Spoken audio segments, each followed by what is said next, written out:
Welcome to Librarian online classes. We are in the class number 30.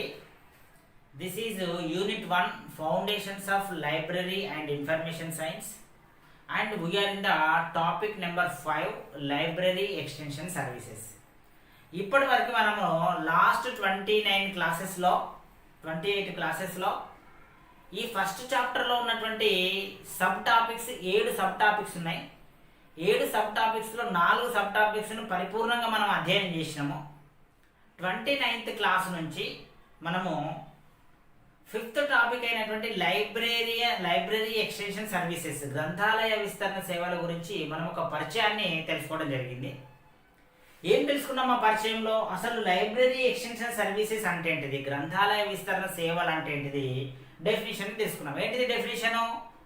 ఒక గ్రంథాలయము తను చేసేటువంటి routine are regular వర్క్స్కి అదనంగా special services ఏమైనా చేస్తే వాటన్నిటిని లైబ్రరీ ఎక్స్టెన్షన్ సర్వీసెస్ అంటారు. Simple definition. తర్వాత దాని యొక్క పర్పస్ ఏంటిది అంటే ప్రజల లోపల అవేర్నెస్ కల్పించడము, లైబ్రరీని ఉపయోగించుకుంటారు చూడడము, లిటరేట్స్గా తీర్చిదిద్దడము, నాన్ యూజర్స్ని యూజర్స్గా తీర్చిదిద్దడము, స్టూడెంట్స్కి ఉపయోగపడుతుండడము, ఇట్లా దాని యొక్క పర్పస్ ఉంది. దానికి ఏమేంటిది? ఈ సమాజాన్ని మరింత మెరుగైన జ్ఞానవంతమైనటువంటి సమాజంగా తీర్చిదిద్దడము, అందరి పాత్ర ఉంటుంది. తర్వాత టు హూమ్, ఎవరికి లైబ్రరీ ఎక్స్టెన్షన్ సర్వీసెస్ అవసరం అంటే అక్షరాస్యత వచ్చిన ప్రతి వ్యక్తికి లైబ్రరీ ఎక్స్టెన్షన్ సర్వీసెస్ అవసరమే.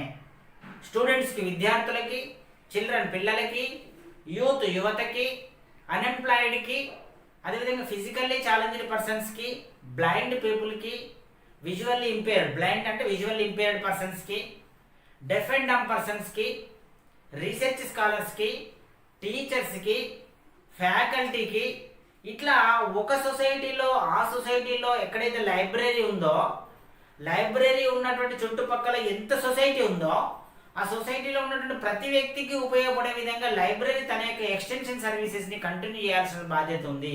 అట్లా ఉంటేనే ఆ సొసైటీ మరింత జ్ఞానవంతంగా తయారవుతుంది, మరింత ఎంప్లాయబిలిటీ దొరుకుతుంది, ప్రజలందరూ ఆరోగ్యంగా, ఆనందంగా, సంతోషంగా, జ్ఞానదాయకంగా నిరంతరం సంపదతో తొలుతూగడం జరుగుతుంది. అందువల్లనే జ్ఞానం అనేది అవసరము. జ్ఞానానికి మూలము గ్రంథాలయం. కాబట్టి గ్రంథాలయము ఎన్ని రకాల ఎక్స్టెన్షన్ సర్వీసెస్ అందించాలి అని మనం తెలుసుకున్నాము. రైట్, ఇక్కడ వరకు.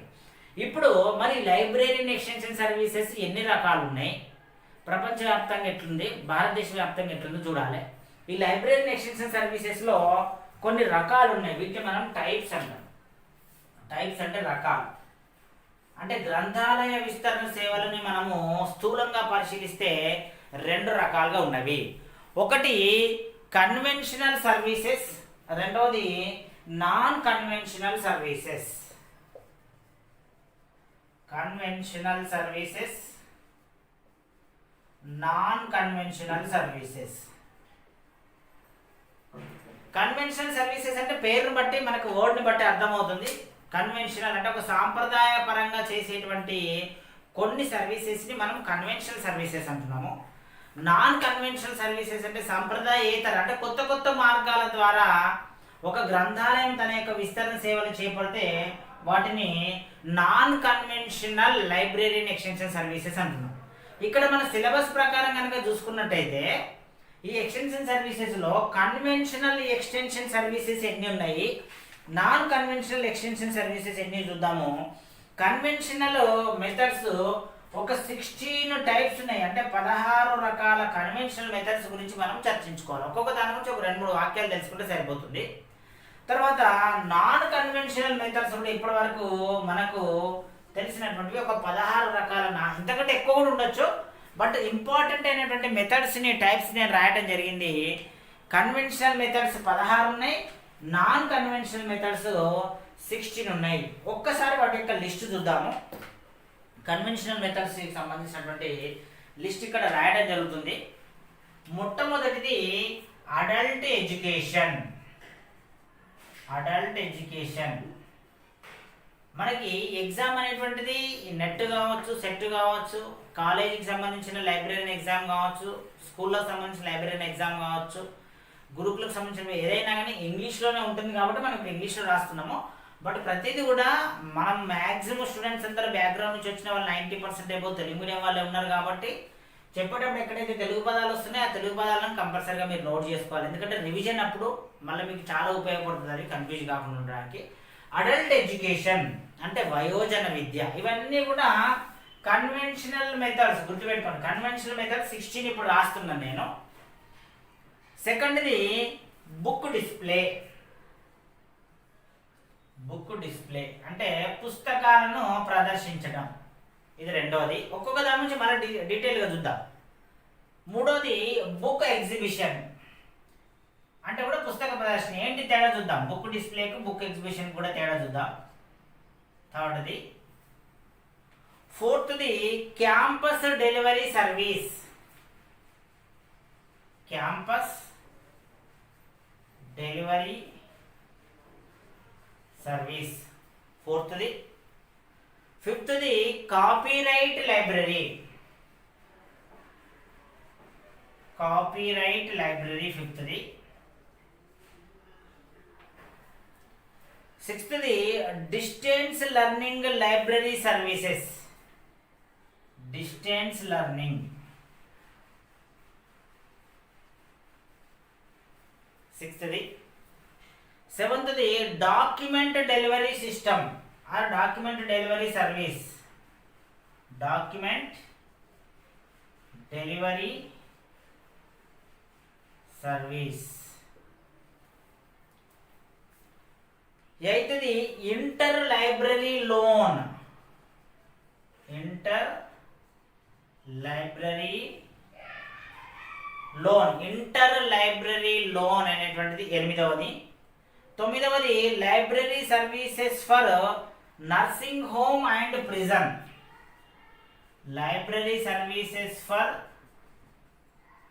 నర్సింగ్ హోమ్ అండ్ ప్రిజన్స్ తొమ్మిదవది. పదవది mobile library service. Mobile library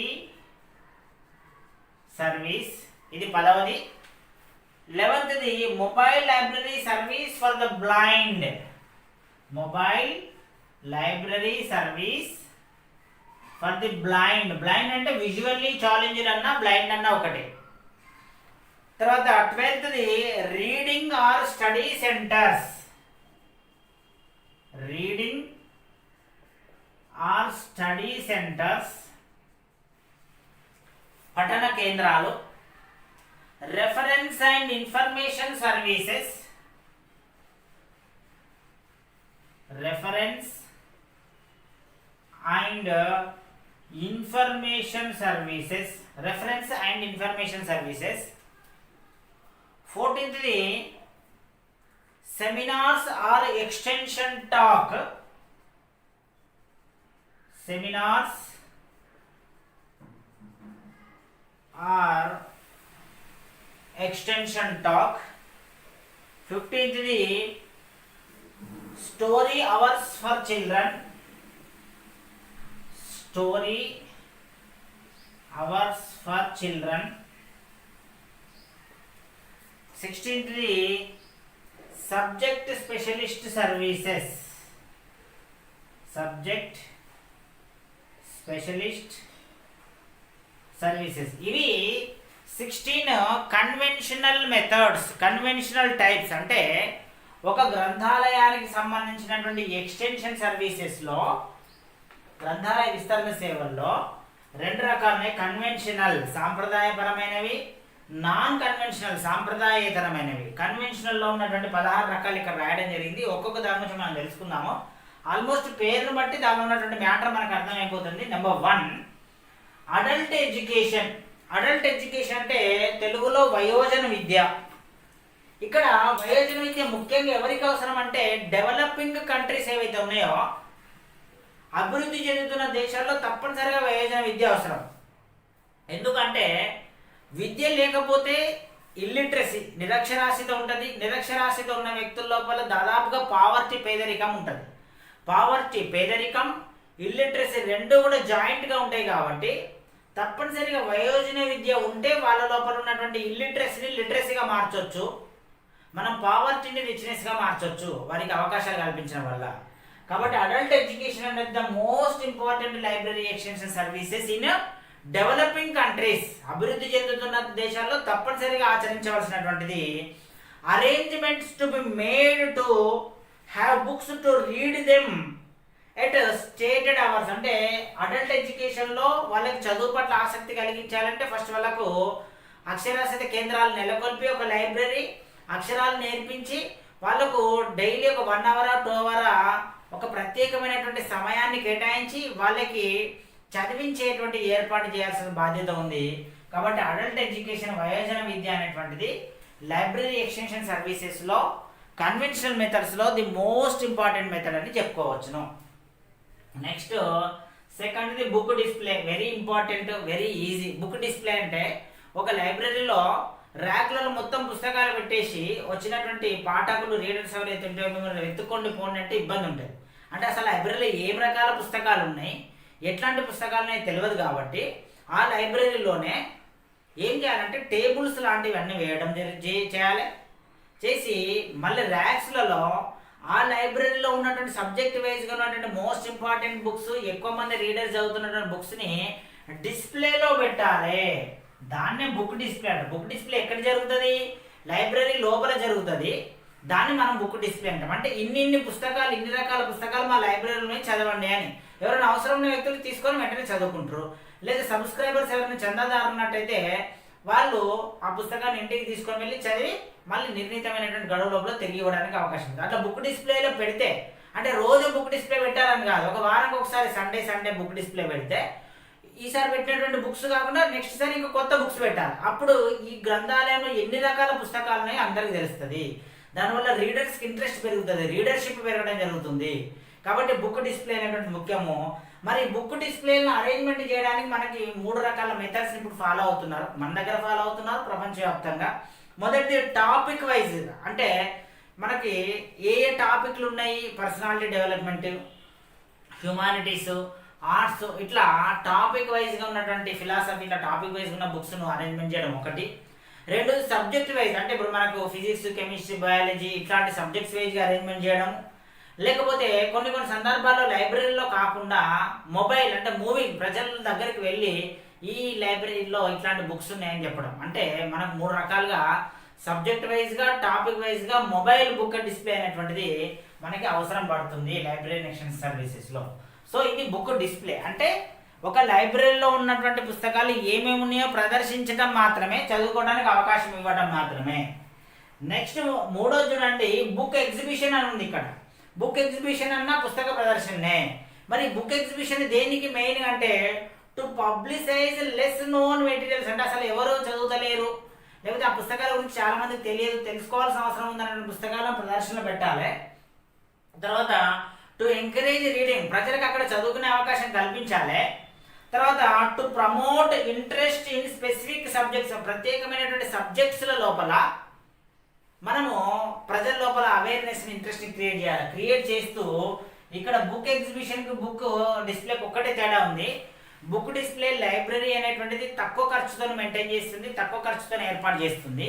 book display, book exhibition అనేటువంటిది కొన్ని పబ్లిషర్స్ యొక్క సహాయంతో లైబ్రరీకి ముందున్నటువంటి ఖాళీ స్థలంలో కానీ లైబ్రరీ లోపల కానీ ఏర్పాటు చేస్తుంది.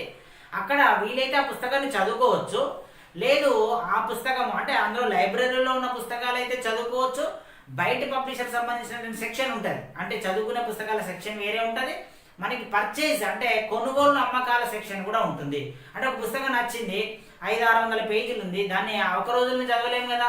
ఆ ఎగ్జిబిషన్ 1 రోజు 2 రోజులు ఉంటుంది, 1-2 గంటలే ఉంటుంది. అట్లాంటి సందర్భాల్లో ఆ పుస్తకం మన దగ్గర కంపల్సరీ కావాలనుకోండి, డిక్షనరీ మనకు కావాలనుకోండి, అప్పుడు ఏం చేయాలి మనం? We have to purchase it. కాబట్టి ఎక్కడైతే పుస్తకాలను కొనడానికి అవకాశం ఉంటుందో దాన్ని మనం బుక్ ఎగ్జిబిషన్ అంటాం. బుక్ ఎగ్జిబిషన్ అనేది పెద్దది. చాలామంది పబ్లిషర్స్ ఎంతో ఖర్చుతోని కూడుకొని బుక్ ఎగ్జిబిషన్ని ఏర్పాటు చేయడం అనేటువంటిది జరుగుతున్నది. సో బుక్ డిస్ప్లే అంటే కేవలం లైబ్రరీ తన యొక్క లైబ్రరీ యొక్క క్యాంపస్లోనే, లైబ్రరీ యొక్క పరిధిలోనే పుస్తకాలను సబ్జెక్ట్స్ వైజ్గా, టాపిక్ వైజ్గా చూపిస్తే బుక్ డిస్ప్లే అంటాము. ఇది చాలా చిన్నది, తక్కువ ఖర్చుతో కూడుకున్నది. ఇక్కడ పుస్తకాలు అమ్మరు. కానీ బుక్ ఎగ్జిబిషన్ అనేటువంటిది చాలా పెద్దది. ఎన్నో రకాల పబ్లిషర్స్ రావడం జరుగుతుంది. పుస్తకాలను చాలా తక్కువ ధరలకు డిస్కౌంట్ ప్రైస్లకు ప్రజలందరికీ అవైలబిలిటీలో ఉంచడానికి అవకాశం ఉంటుంది. ఇక్కడ బుక్స్కి సంబంధించినటువంటి సేల్ అనేటువంటిది జరుగుతుంది. సేల్ జరిగితే బుక్ ఎగ్జిబిషన్, సేల్ లేకుండా కేవలం పుస్తకాలను మాత్రమే ప్రదర్శించినట్టయితే లైబ్రరీ లోపల దాన్ని మనం బుక్ డిస్ప్లే అంటారు, మనం అర్థం చేసుకోవాలి. ఇది ఒక లైబ్రరీ అందించాల్సినటువంటి సేవలలో ముఖ్యమైనటువంటి సేవలు. మిగతావి మనము నెక్స్ట్ క్లాస్లో చూద్దాం. ఇక్కడికి మనం చెప్పినటువంటి పాయింట్స్ని నోట్ చేసుకోండి.